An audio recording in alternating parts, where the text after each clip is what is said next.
Hey guys, सो देखेंगे यहाँ पर हाई कोर्ट यानी उच्च न्यायालय। ठीक है, उच्च न्यायालय हमने इसके पहले वाले वीडियो में बताया आपको कि उच्च न्यायालय जो होता है, हाई कोर्ट होता है, वो स्टेट लेवल का होता है। ठीक है, किस लेवल का होता है? स्टेट लेवल का होता है। ठीक, स्टेट लेवल का।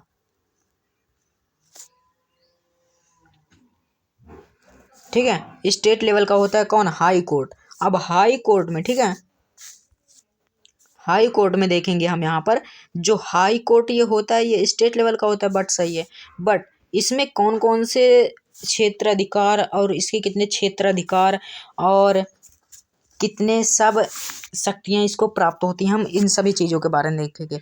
और एक बात हम आपको बता दें कि इसके पहले वाली वीडियो में हम पूरी डिटेल्स के साथ बताए हैं। ठीक है, और भी इसके पहले 4 वीडियो हैं जो हाई कोर्ट पर ही हम बना रहे हैं, आप उनमें भी जाकर देख सकते हैं। हमारे चैनल पर क्लिक करके पूरी डिटेल्स के साथ हमने बताया। ठीक है, और इसका जो अगले वीडियो में है, ठीक है, इसके अगले वीडियो में हम पूरे शुरू से उसकी संरचना और नियुक्ति से उसके क्षेत्राधिकार और नियुक्ति तक की सब कुछ देखेंगे इसके अगले वाले वीडियो में। ठीक है, और इससे पहले की जो वीडियो है उसमें छोटा छोटा वीडियो करके पूरी डिटेल्स के साथ हमने बताया। ठीक है, तो आप देख सकते हैं, तो देखेंगे इसके आगे। ठीक है, ठीक ठीक है, तो यहाँ पर हम देख रहे हैं, इसके आगे देखेंगे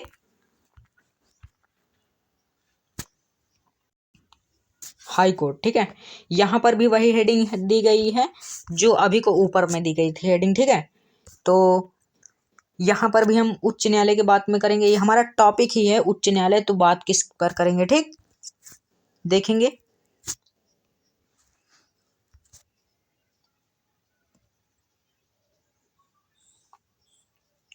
ठीक है, ये जो हमारा है, ठीक, इसमें इन सभी ये जो हमारे साथ हैं सभी, इन सातों के बारे में देखेंगे। ठीक है, इन सातों के बारे में देखेंगे।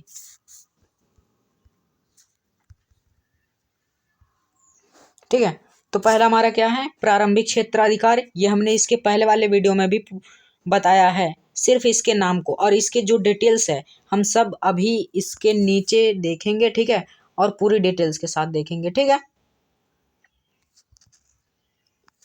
ठीक, तो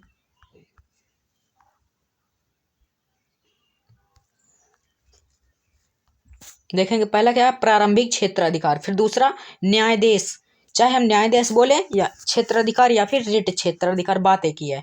प्रारंभिक क्षेत्राधिकार, रिट क्षेत्राधिकार या फिर न्यायाधीश क्षेत्राधिकार, अपीलीय क्षेत्राधिकार, पर्यवेक्षीय क्षेत्राधिकार, अधीनस्थ न्यायालय पर नियंत्रण, अभिलेख का न्यायालय, न्यायिक समीक्षा की शक्ति। ठीक है, तो यहाँ पर हम इन सभी चीजों के बारे में देखेंगे।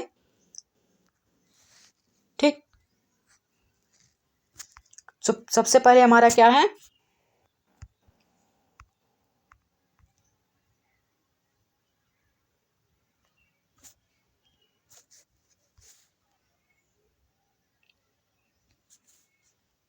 ठीक है, 1973। ठीक है, 1973 से पूर्व कोलकाता, मुंबई और मद्रास, मद्रास आप जान सकते हैं कि ये तमिलनाडु की राजधानी चेन्नई की बात चल रही है। ठीक है, चेन्नई को अब किस नाम से जाना जाता है? मद्रास को अब किस नाम से जाना जाता है? चेन्नई। पहले उसका क्या नाम था? मद्रास। ठीक है, तो उच्च न्यायालय के पास मूल आपराधिक न्यायिक क्षेत्र थे। ठीक है, मूल आपराधिक न्यायिक क्षेत्र थे इनका। आपराधिक प्रक्रिया संहिता, ठीक है, इनका जो था आपराधिक प्रक्रिया संहिता था, 1973 द्वारा पूरी तरह निरसन कर दिया गया। ठीक है, 1973 अधिनियम 1973 द्वारा पूरी तरह से निरसन कर दिया, यानी कि पूरी तरह से इनको क्लोज्ड कर दिया, फ्लॉप कर दिया गया। ठीक है, फिर देखेंगे दूसरा हमारा रेट क्षेत्राधिकार। ठीक है, रेट क्षेत्राधिकार क्या? रेट क्षेत्राधिकार, हम न्यायाधीश क्षेत्राधिकार, रेट क्षेत्राधिकार या फिर रिट क्षेत्राधिकार सब बोल सकते हैं। ठीक है,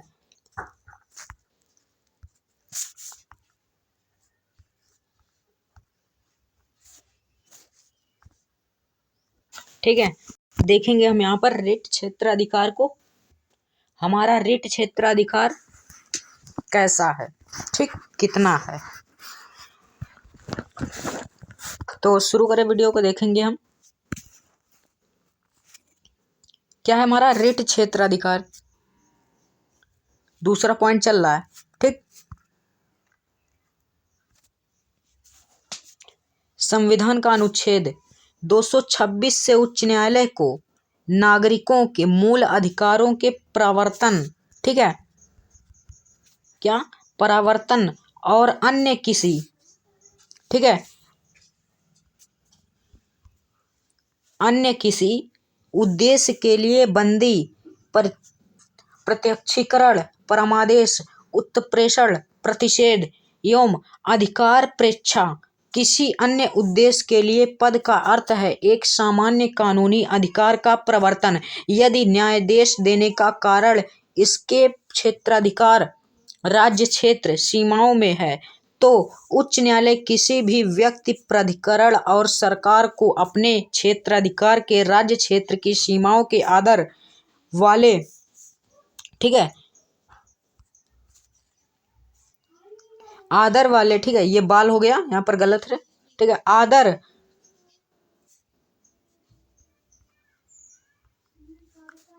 आदर वाले, ठीक है, यहाँ पर रहेगा आदर, ठीक है, वाले, ठीक है, आदर वाले इसकी बाहर भी ऐसी न्यायाधीश दे सकता है, ठीक है। यहाँ पर न्यायाधीश नहीं, न्यायादेश रहेगा, यानी न्यायादेश मीन्स आदेश होता है, निर्णय होता है, कर सकता है, दे सकता है, ठीक है। तो देखेंगे हम इस पर एक बार और रिपीट करेंगे इस पैराग्राफ को, ठीक है।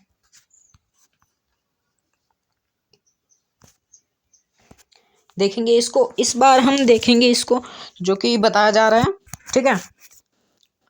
संविधान का अनुच्छेद 226 से, ठीक है, संविधान का अनुच्छेद 226 से उच्च न्यायालय को नागरिकों के मूल अधिकारों के प्रवर्तन और अन्य किसी उद्देश्य के लिए बंदी है, ठीक है, बंदी और अन्य किसी उद्देश्य के लिए बंदी है, ठीक है, जो नागरिकों का संविधान में 226 अनुच्छेद 226 से उच्च न्यायालय को, ठीक है, उच्च न्यायालय को नागरिकों द्वारा, नागरिकों के मूल अधिकारों द्वारा प्रवर्तन और अन्य किसी उद्देश्य के लिए, ठीक है, प्रवर्तन और अन्य किसी उद्देश्य के लिए प्रत्यक्षीकरण, प्रमादेश, उत्प्रेषण, प्रतिषेध, अधिकार प्रेक्षा, ठीक है, ये सब उस बंदी है, ठीक है, बंद है, ठीक है। और किसी अन्य उद्देश्य के लिए पद का अर्थ है, ठीक है, किसी अन्य उद्देश्य के लिए पद का अर्थ है एक सामान्य कानूनी अधिकार का प्रवर्तन, ठीक है, एक सामान्य कानूनी अधिकार का प्रवर्तन। यदि न्यायादेश देने का कारण इसके क्षेत्राधिकार राज्य क्षेत्र की सीमाओं में है, ठीक है, यदि न्यायादेश देने का कारण इसके क्षेत्राधिकार क्षेत्र, ठीक है, राज्य क्षेत्र की सीमाओं में है तो उच्च न्यायालय किसी भी व्यक्ति, प्राधिकरण और सरकार की, ठीक है, सरकार को अपने क्षेत्राधिकार के राज्य क्षेत्र की सीमाओं के आधार वाले इसकी बाहर भी ऐसे न्याय दे सकता है, ठीक है, न्यायादेश दे सकता है, ठीक है। तो देखेंगे इसके बाद हम तीसरा अपना अपीलीय क्षेत्राधिकार, ठीक है, क्या है अपीलीय क्षेत्राधिकार, ठीक, अपीलीय क्षेत्राधिकार। तो ये हमारा तीसरा पॉइंट है, देखेंगे इसको। उच्च न्यायालय, ठीक है, उच्च न्यायालय मूलतः, मूल रूप से उच्च न्यायालय मूल रूप से एक अपीलीय न्यायालय है, ठीक है, उच्च न्यायालय जो है वो एक मूल रूप से एक अपीलीय न्यायालय है। यहाँ इसके राज्य क्षेत्र के तरह, ठीक है, यहाँ इसके राज्य क्षेत्र के तहत आने वाले अधीनस्थ न्यायालय के आदेशों के विरुद्ध अपील की सुनवाई होती है, ठीक है, अपील की सुनवाई होती है। यहाँ दोनों तरह सिविल और आपराधिक मामलों के बारे में अपील होती है। योम है यहाँ पर, ठीक है, और या फिर योम दोनों पढ़ सकते हैं, ठीक है।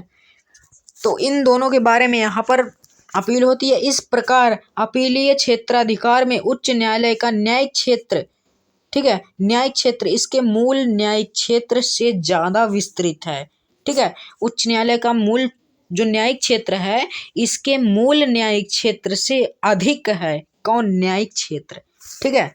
तो देखेंगे इसके बाद पर्यवेक्षीय अधिकार, ठीक है। चौथा पॉइंट है हमारा पर्यवेक्षीय अधिकार, ठीक है, पर्यवेक्षीय अधिकार, ठीक। देखेंगे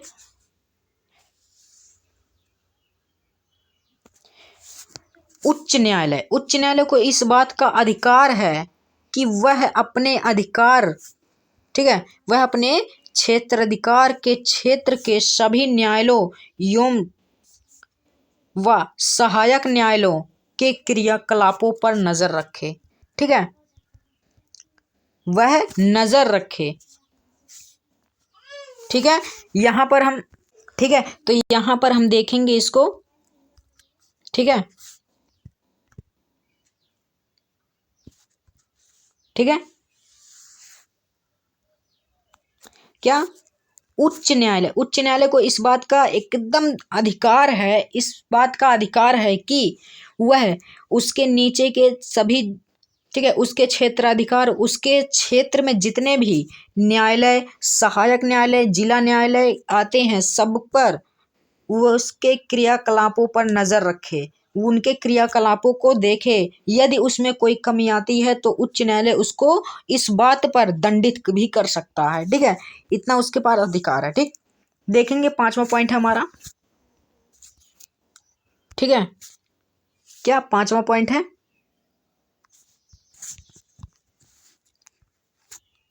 ठीक है,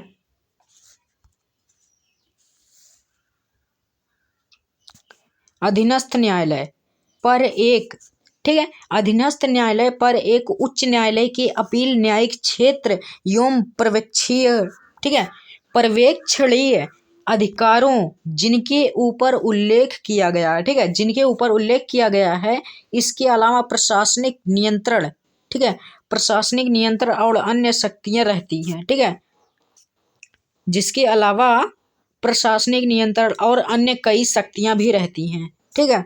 तो ये रहा हमारा पांचवा पॉइंट, ठीक है। इसके बाद देखेंगे हम छठवां पॉइंट हमारा, हमारा छठवां पॉइंट क्या है, अभिलेख का न्यायालय, ठीक है, अभिलेख का न्यायालय। तो हमारा अभिलेख का न्यायालय है ये, अभिलेख का न्यायालय, ठीक है,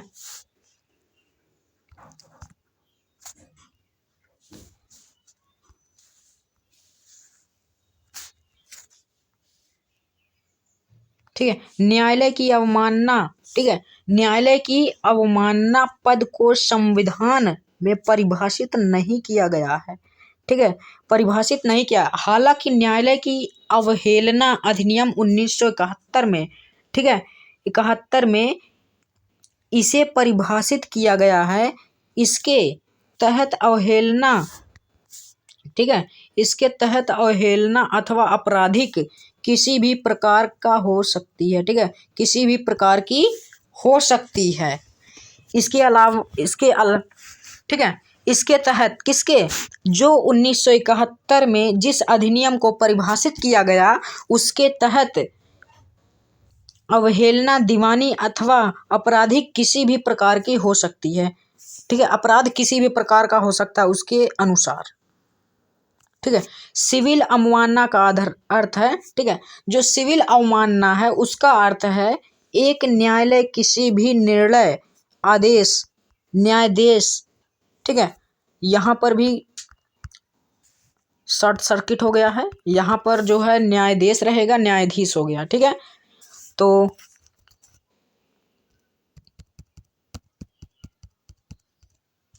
ठीक है, अथवा अन्य प्रक्रिया का जानबूझकर पालन ना करना, इन सभी पर दंडित कौन करेगा, उच्च न्यायालय, दैट्स हाई कोर्ट, ठीक है, इन सभी पर दंडित कौन करेगा, किसको, हाई कोर्ट करेगा, जो इसका जानबूझकर पालन नहीं करेगा, ठीक है।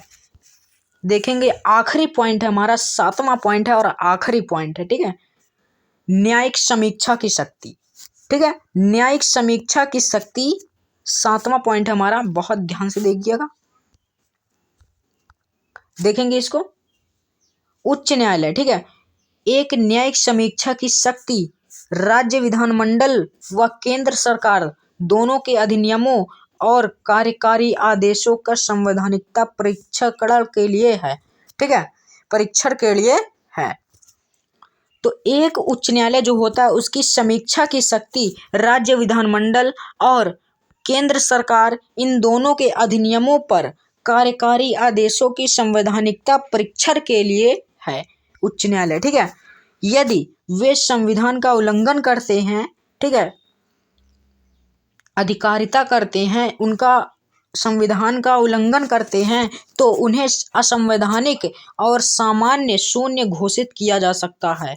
ठीक है, परिणाम स्वरूप सरकार उन्हें लागू नहीं कर सकती। ठीक है, तो परिणाम स्वरूप सरकार उन्हें कभी लागू नहीं कर सकती जो संविधान का उल्लंघन अधिकारिता करते हैं। ठीक है, तो देखेंगे हम इस वीडियो में क्या क्या देखा। ठीक है, तो इन सभी वीडियो में हमने 4 पॉइंट देखे और 7 पॉइंट देखे और सातों पॉइंट में हमने पूरी डिटेल्स के साथ जानकारी प्राप्त की। ठीक है, तो मिलते हैं अगली वीडियो में, जो अगली वीडियो है हमारी। ठीक है, अगली वीडियो में हम पूरी डिटेल्स के साथ, यानी कि उसकी संरचना, नियुक्ति और भी ऐसे कई डिटेल्स के साथ देखेंगे। पूरी डिटेल्स, एक हाई कोर्ट का जितना डिटेल्स होता है सब चीज़ के बारे में हम देखेंगे। ठीक है, और इसके पहले वाली वीडियो में छोटा छोटा वीडियो बनाकर हमने, ठीक है, छोटे छोटे वीडियो में हमने पूरी डिटेल्स डाली है, आप देख सकते हैं। ठीक है, तो मिलते हैं अगली वीडियो में। So thank you.